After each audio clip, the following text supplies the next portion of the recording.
Greetings, YouTube. Welcome back to the channel. I get asked all the time, Prof, why do you make so many videos? Especially when you know most of them could get maybe 100 or 200 views.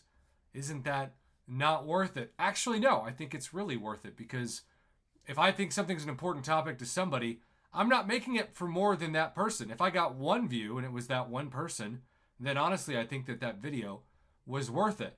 Now, I can say that because this YouTube channel's first goal is to be a voice of a community. It's not first goal is to make revenue. Its first goal is certainly not to keep growing or rise to the top of the MCOC YouTubers. Now, there's always going to be people who are great at that and people who deserve to be at the top of the list. I always say that my goal is not to be at the cool kids table of this community. It's just to be in the room. And if I have to be the custodial staff that cleans up after the cool kids and mops the table and cleans up the mess, I'll take it.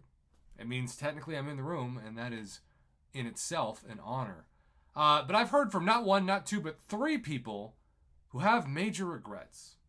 And the major regrets are concerning the Deathless store. You see, we didn't really know much other than, I guess, the hope that 7-star Deathless Guillotine was going to be great.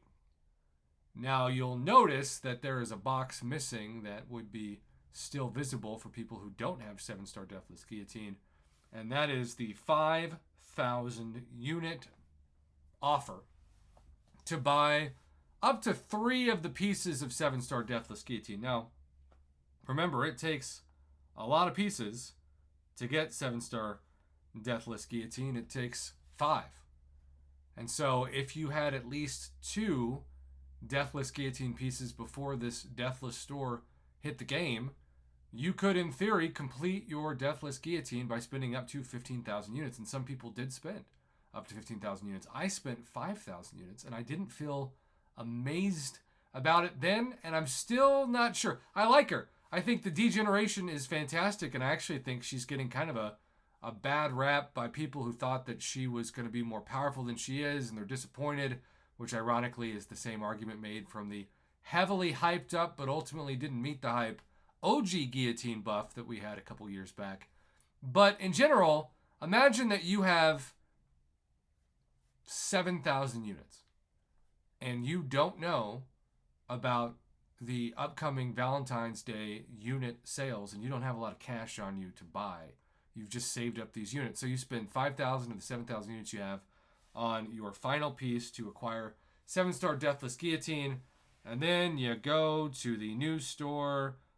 The Love is a Battle Realm store. And let's just say, for the sake of argument, you're a Paragon player that's only not, seeing these.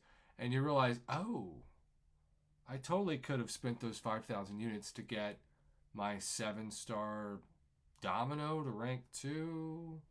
Maybe a different 7-star that's a qualified 7-star to rank 2, or oh man, I kind of really want to use some of those units to, let's say, get these awesome rank up resources. Oh, I could get 6 tier 6 basic, 6 tier 3 alpha, and most importantly 4 tier 6 class catalyst selectors, but I don't have the units anymore because I spent them on Deathless Guillotine.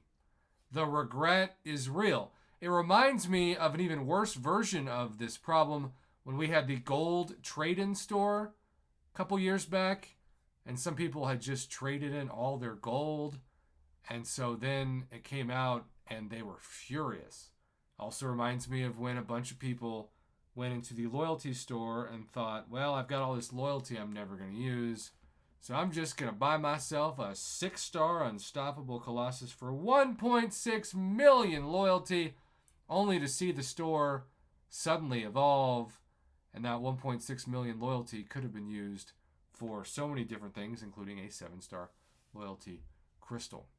So, all in all, I get the regret.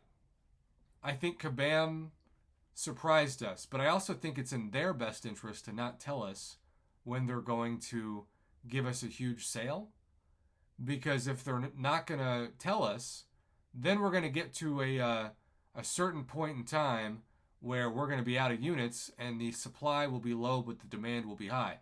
And they knew that that was the case. So from a marketing standpoint, it's kind of a genius move on their end. But from a customer standpoint, it could be a nightmare when you wish that you could get those units back because, of course, you can't. So I appreciate all three of you who have told me that you regretted it and thought it would make an important video topic.